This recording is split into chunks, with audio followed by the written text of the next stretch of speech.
The Union of Worlds had mapped almost every bright star between the spiral arms, but the very edge of the galaxy still felt like a dark ocean. Admiral Tovik stood at the main viewing deck of the survey ship Seeker, watching the faint swirl of stars beyond the glass. Out here the sky looked thin, like the end of a map where old cartographers once wrote unknown. The fleet had been sent to recover a missing probe. It was supposed to be a simple mission.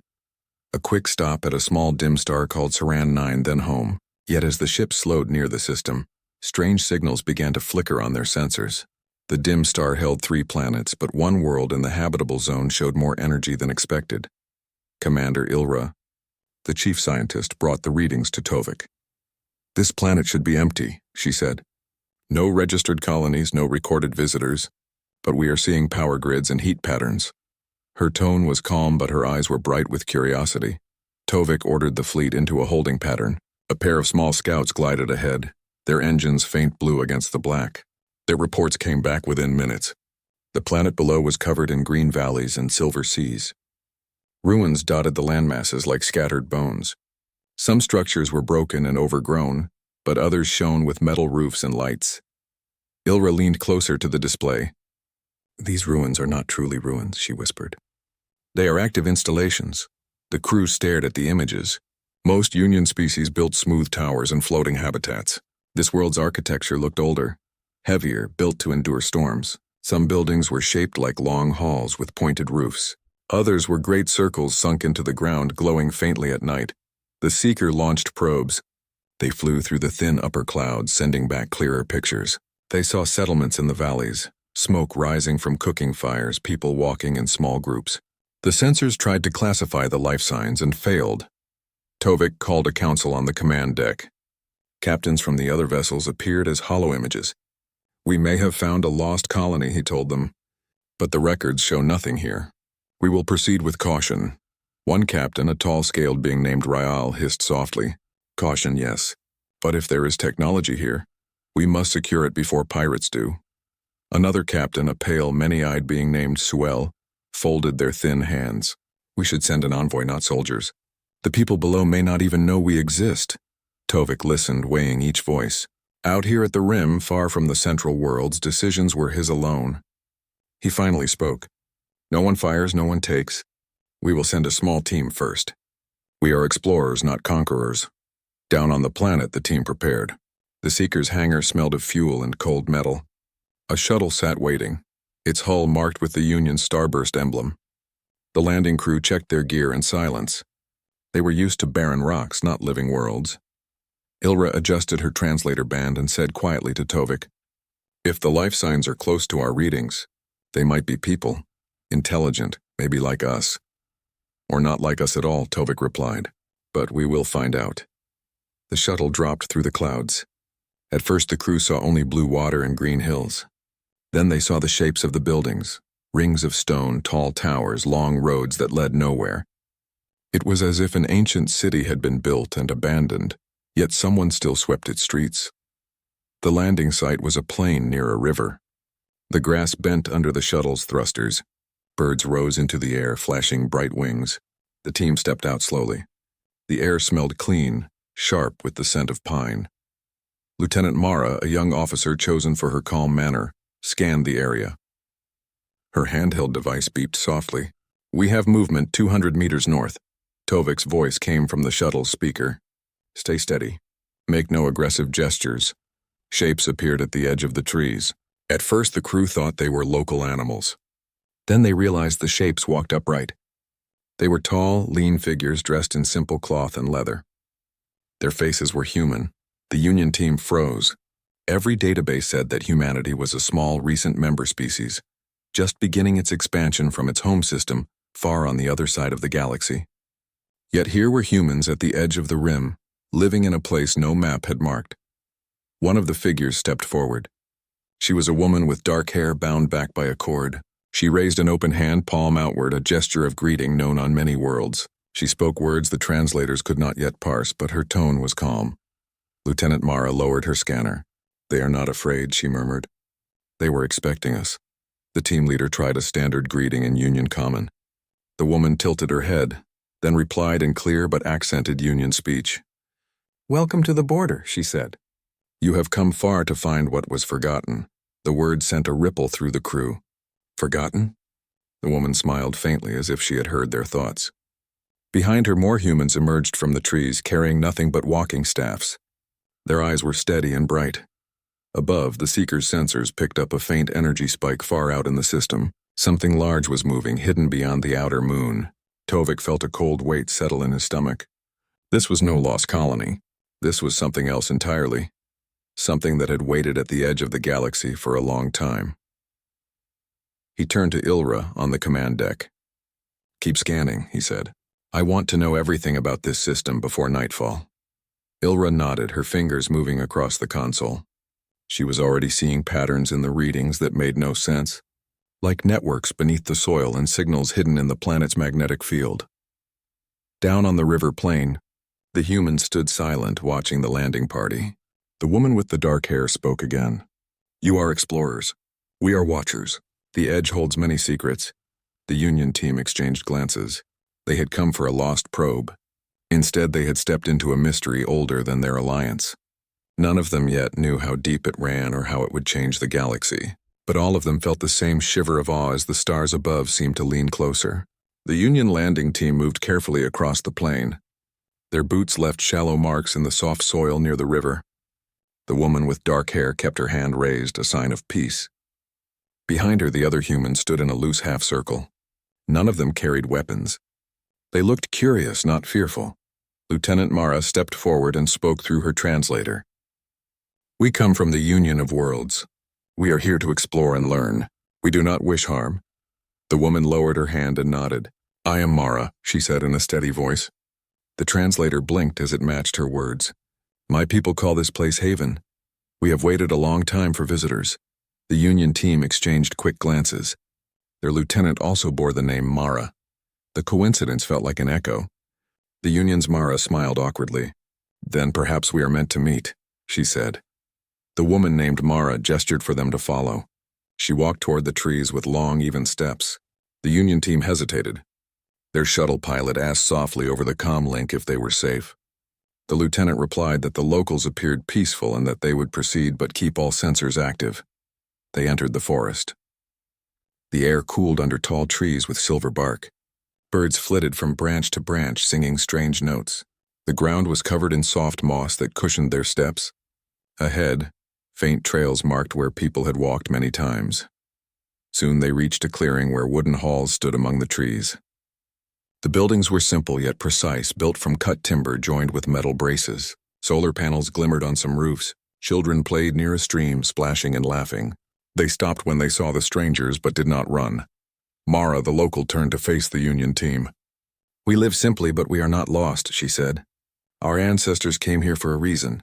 Lieutenant Mara asked, "Why did they come?" Mara's gaze drifted to the sky. "To watch and to keep. That is what we were told." Inside one of the halls, the team was offered seats and cups of clear water. The hall smelled of wood smoke and herbs. Symbols carved into the beams showed stars, circles, and long lines that looked like paths through space. Commander Ilra, who had joined them from the shuttle, examined the carvings. "These are star maps," she whispered. "But not just of this region. These lines match charts from the core worlds." Mara noticed Ilra's interest. "We remember the paths of our people," she said. "We were not always here." A tall man entered the hall. He had gray hair and wore a dark tunic with a small emblem shaped like a wing. He bowed slightly to the visitors. "I am Ryan, Elder of Haven," he said. "You are far from your home. Yet you have found one of our doors." Lieutenant Mara asked again about the reason for their settlement. Ryan did not answer directly. "Some truths are too heavy for the first meeting," he said. "But you will see more soon." Outside, Union sensors kept working. From orbit, the Seeker detected faint signals coming from deep beneath the planet's crust. They looked like power conduits or communication lines, but their pattern was far older than any Union design. Admiral Tovik watched the readings on his command screen. "They are living on top of a network," he said quietly to his staff.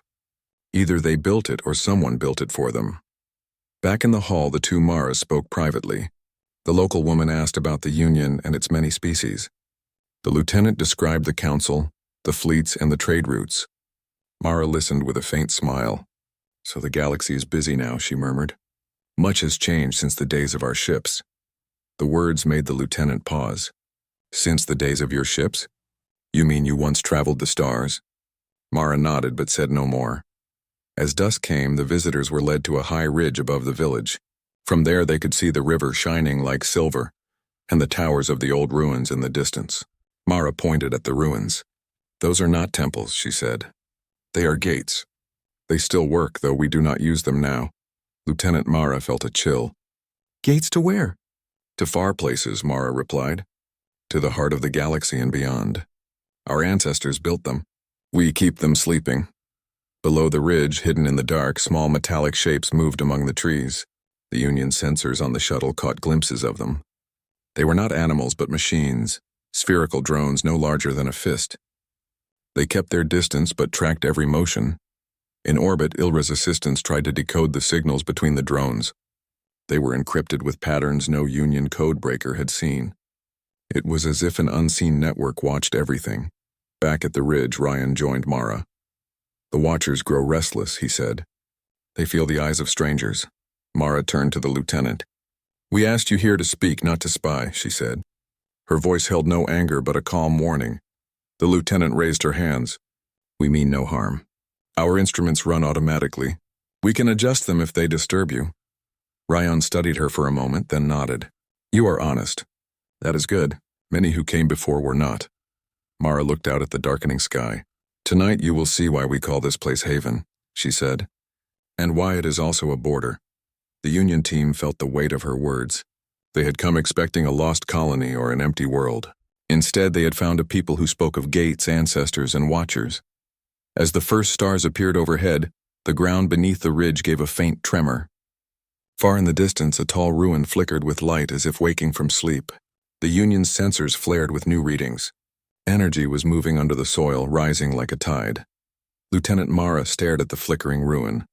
She did not know whether to feel awe or fear. The local Mara folded her arms. The Edge remembers, she said softly. It remembers everything.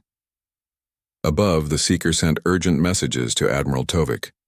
Unknown structures were activating, and hidden stations near the outer moon were shifting position. Something vast and silent was watching them from beyond. The night on Haven was deep and quiet. Stars shone like ice above the dark forest. The Union landing team sat around a low fire in the village square. They had been invited to share a meal with the people. The food was plain but good. Roasted roots, grain bread, and a stew of local herbs. Children peeked from behind door frames, curious about the strangers in polished suits. Lieutenant Mara noticed that the villagers moved with a calm discipline. They were friendly but also trained, as if each gesture had been taught. Even the children handled tools with care. The older people spoke softly to one another in a tongue the translators still struggled to catch. Every so often the villagers would look up at the sky with a kind of watchful respect. When the meal ended, the local elder Ryan stood and motioned for silence. His gray hair caught the firelight. You have questions, he said. You wonder why we are here and what we guard. Tonight you may hear part of our story. The Union team leaned closer. Commander Ilra adjusted her recorder, but Ryan raised a hand. No machines, he said. Just ears and memory. Ilra hesitated and then shut the device off. Ryan began to speak slowly as if telling a lesson learned by heart. Long ago our people were not exiles. We were travelers. We built ships that crossed the stars before most species had learned the use of fire. We did not build them to conquer. We built them to defend. His voice carried across the square. An empire rose from the dark between the arms of the galaxy. It fed on young worlds. We were the only ones who could stand against it. The Union team shifted uneasily. The Union archives held no record of such an empire. Ryan saw their doubt. It has been forgotten because we made it so, he said. We fought until the enemy's cities burned out and its fleets drifted empty. We freed others and then we withdrew. We left our marks behind but not our names. He gestured to the carved symbols on the beams of the hall. These are not maps for trade. They are maps of battles. The circles mark the places where we fought and the stars show the lives we saved. Our ancestors wanted the galaxy to heal without fear of us. They sealed their gates and went silent. Lieutenant Mara asked quietly, Why stay silent? Why not join the new alliances? Rian looked at her with steady eyes. Because power frightens. We were too strong. Our presence would have shaped the young civilizations in ways they did not choose. So our people scattered to hidden places, leaving guardians and memories. We became the Watchers. Mara felt a cold weight in her chest. She thought of the Union's fleets and councils, proud of their order and reach, yet they had no story to match this one. "Are you saying you are the same humans who live on our core worlds?" she asked. Mara of Haven spoke for the first time since the meal. "They are our kin, but they do not know us. We sent them away before the last war to keep them safe. The humans you know grew on their own while we stayed at the edge." Ilra's eyes widened. "Then your technology, your knowledge, it is far beyond anything we have seen." Mara nodded. "It is old, but it still answers to us. We teach our children to hold it with care. We show them that strength without mercy is ruin." The fire crackled softly. Overhead, the stars seemed sharper. The Union team sat in silence, each one imagining a war fought in the dark ages of the galaxy. A war no one remembered but whose traces were everywhere. Admiral Tovik listened from the Seeker via the open channel. His mind raced. If this was true, the Union had stumbled upon not a lost colony but the hidden heart of a legend. He signaled his bridge crew to keep all transmissions coded and low. "No leaks," he ordered. "This stays with us until we understand." Down in the village, Ryan continued. "We left behind not only gates but also sentinels. They sleep until danger comes again. They listen to the stars. When the enemy rises, they will wake. That is our duty. That is why we live here quiet and unseen." Lieutenant Mara asked, "Is that why the ruins flickered tonight? Are the sentinels waking?" Ryan did not answer at once. He stared into the fire. "Perhaps," he said at last. "Or perhaps they simply feel your arrival. You carry the scent of the wider galaxy. To them that is a warning." Mara of Haven stood and looked up at the sky. The Watchers beyond the moon stir as well. They test their shields. "You have brought more change than you know." Ilra felt a shiver down her spine. She had thought herself an explorer at the edge of a map. Now she wondered if she and her crew had become a signal that would rouse something vast. A child stepped forward from the crowd. In his hands he held a small object shaped like a sphere with faint lights. He offered it to Lieutenant Mara. "This is a memory bead," he said in a shy voice. "It shows what we once were." He pressed a tiny stud and a soft light rose from the sphere. For a heartbeat, the Union team saw a vision.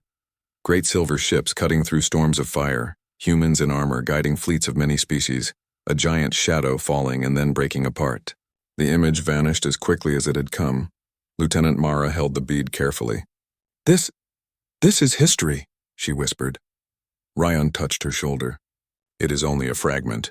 The whole story is heavier than stone." As the night deepened, the villagers drifted back to their halls. The Union team remained by the fire, each lost in thought. Above them, the stars wheeled slowly, cold and brilliant. Somewhere beyond the outer moon, hidden machines shifted and watched. The edge of the galaxy was no longer silent. It was beginning to remember. The first light of dawn broke over Haven like a pale ribbon. Mist hung above the river, and the tall trees stood like silver pillars. The Union landing team had slept little.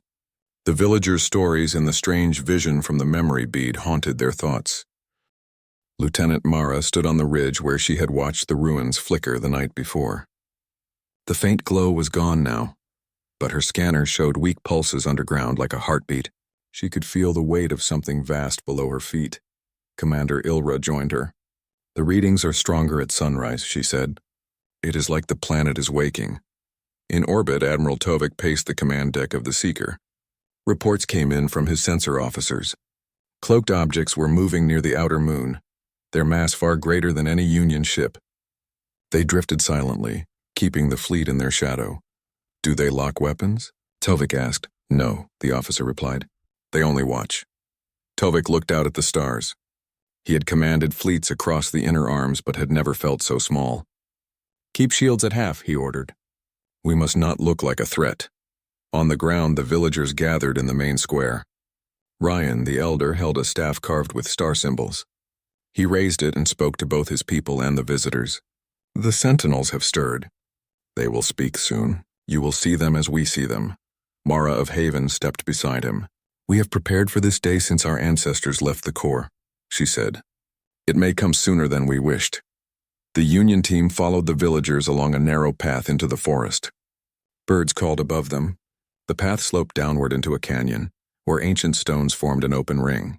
At its center stood a pillar of dark metal covered in fine lines. The air around it hummed softly. Ilra whispered, "This is no simple ruin. It is an interface," Ryan nodded. "We call it the Voice. It listens to the network beneath the soil and beyond the moon." The villagers formed a circle around the pillar. They began to speak in a slow chant, words older than the Union's language. The lines on the pillar brightened until they shone like flowing silver. A low sound filled the canyon, not loud but deep enough to make the ground tremble. Suddenly, a clear voice spoke from the pillar. It was not male or female, but calm, precise, and very old. "Sentinel online," it said in perfect Union common.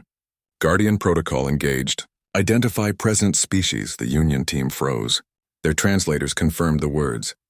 Lieutenant Mara stepped forward. "We are from the Union of Worlds.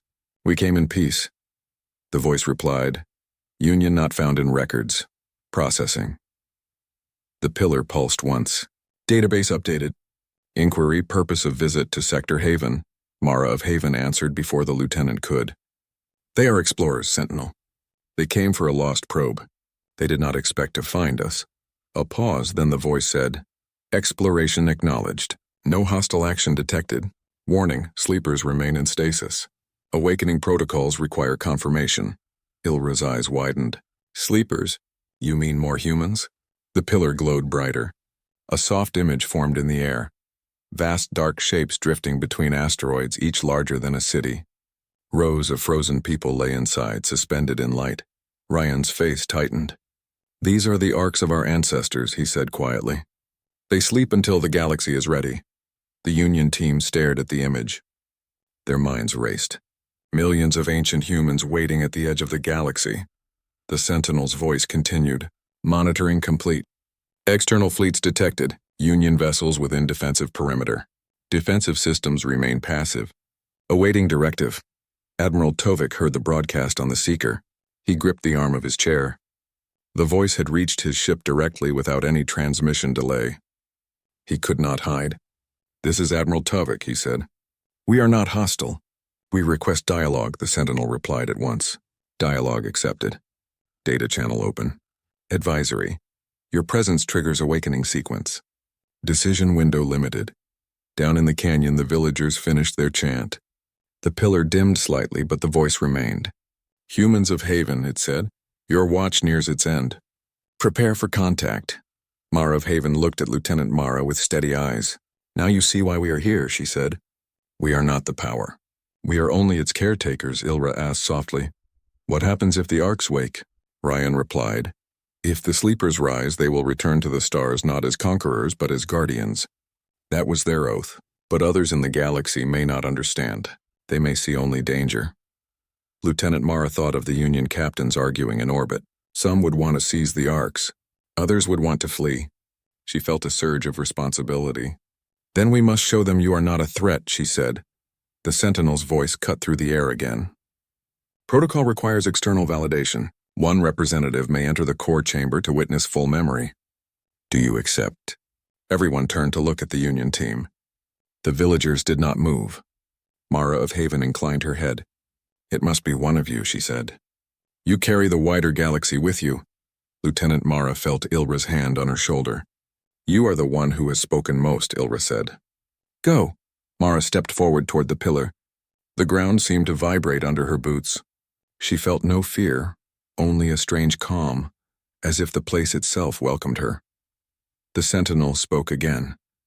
"Representative identified. Prepare for transfer." The pillar opened like a flower of metal, revealing a narrow path of light descending into the earth. Cool air rose from below, smelling of stone and rain. Ryan's voice was quiet but firm. "What you see inside may change you. Remember that truth is heavy, but it also heals," Mara nodded. She looked once at her crew, then at Mara of Haven, who gave her a small nod of encouragement. She stepped into the light and began to descend into the core chamber, where the full memory of the ancient humans waited. Above the canyon, the sky darkened as the cloaked stations near the moon shifted again. Their shields glimmered faintly like ice. The galaxy's edge was no longer a quiet border. It was a doorway, and someone had just opened it. The great hall of the Galactic Council was silent. Tall pillars rose toward a ceiling of living light. Delegates from 1,000 worlds sat in curved rows, their eyes fixed on the three humans at the center of the chamber. Mira stood with her hands clasped behind her back. Aaron kept his gaze steady on the council floor. Tarek looked from one alien leader to another, reading their fear and doubt. Word of humanity's return had spread across the stars.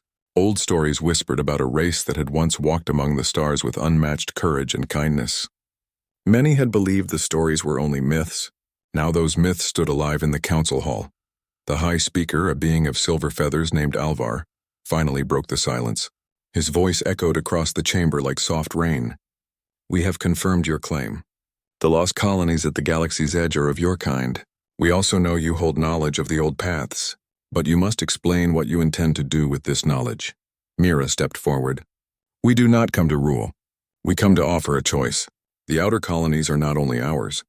They are linked to all of you. Trade routes, refugee stations, and old alliances exist there. We will help you rebuild them if you are willing to stand with us," the delegates murmured. Some whispered about war. Others whispered about hope. A tall, crystal-bodied delegate named Seren raised a question. "Your ships are strong.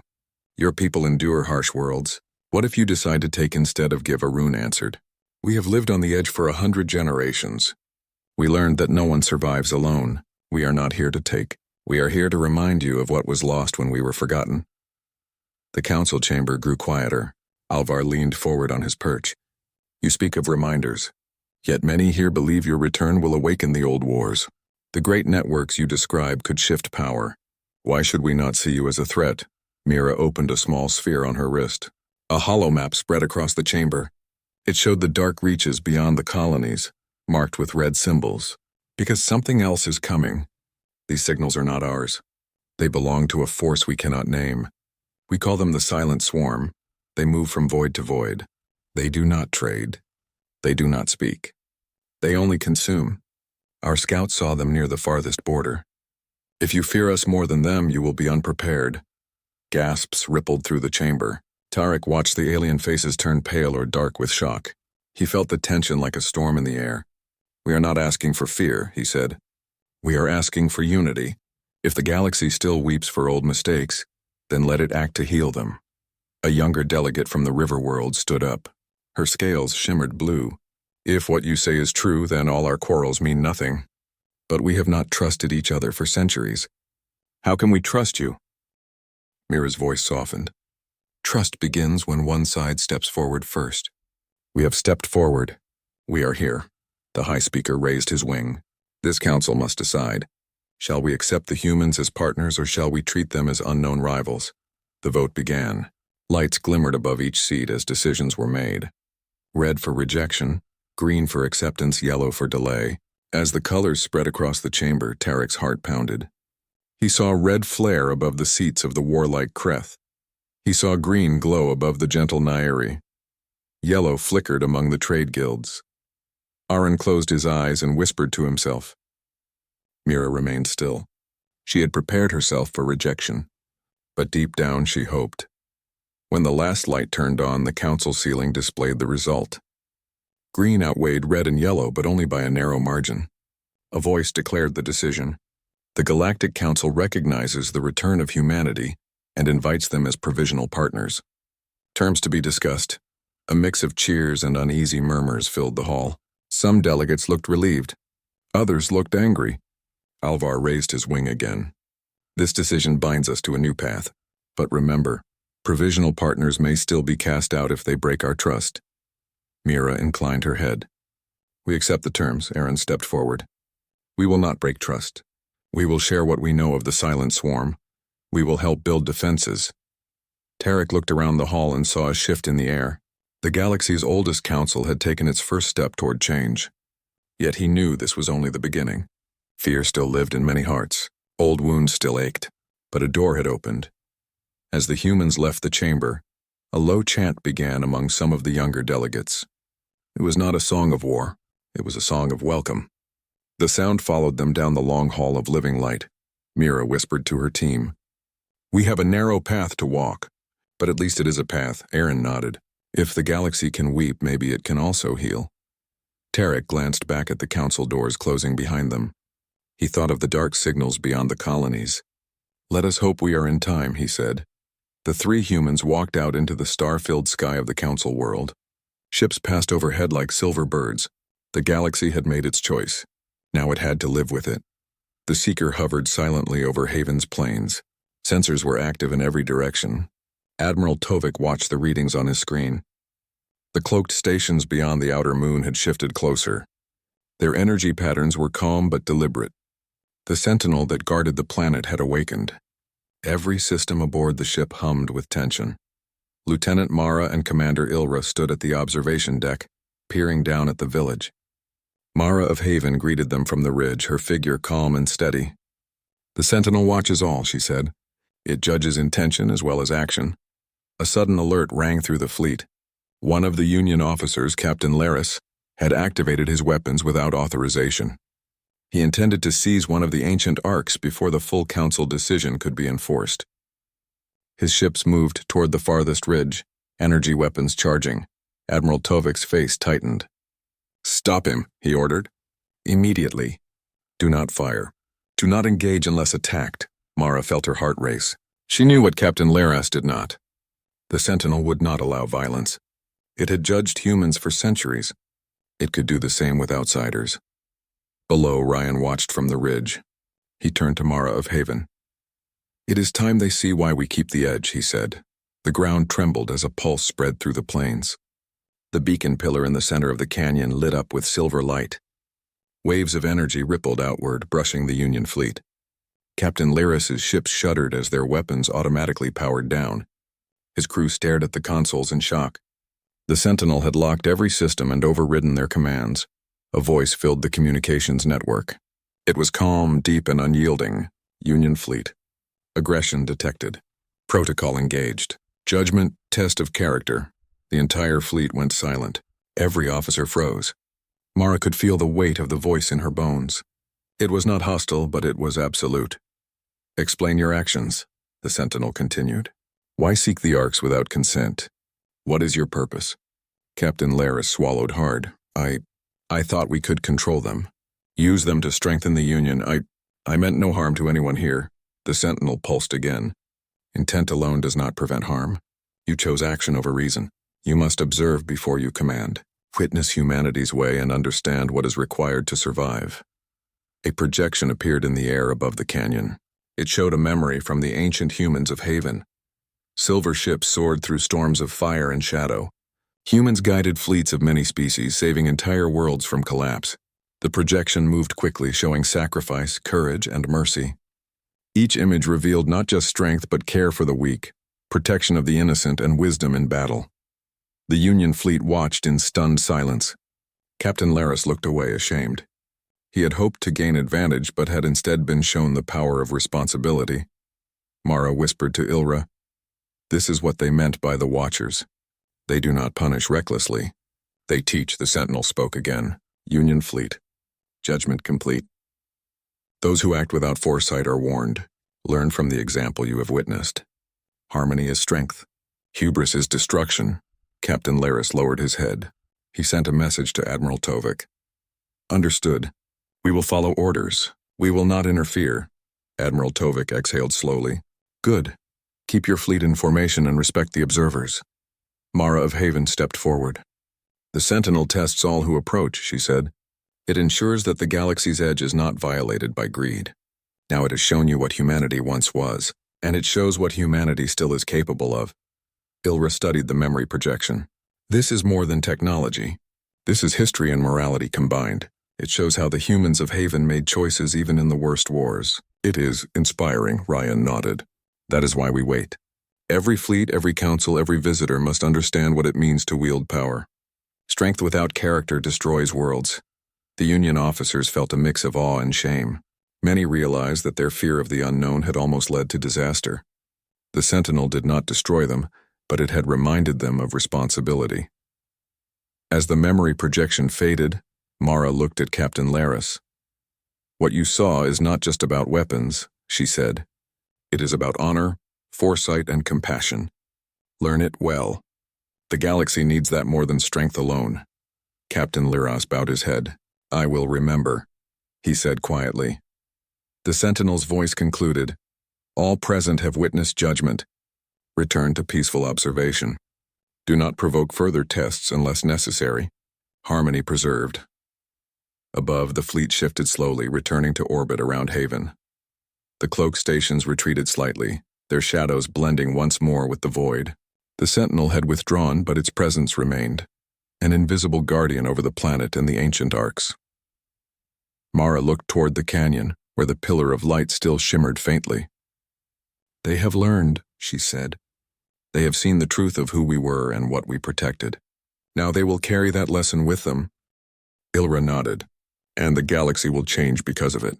They saw what humanity was, not just in power, but in wisdom and care. That is what makes us human." Ryan smiled faintly. "It is only the beginning. But the Edge has spoken. The Watchers have judged, and the galaxy will remember." Lieutenant Mara stood at the observation deck looking down at the planet. The plains were calm, the river silver in the morning light. But she knew that beneath the soil and beyond the moon, the Sentinel and the Arcs waited.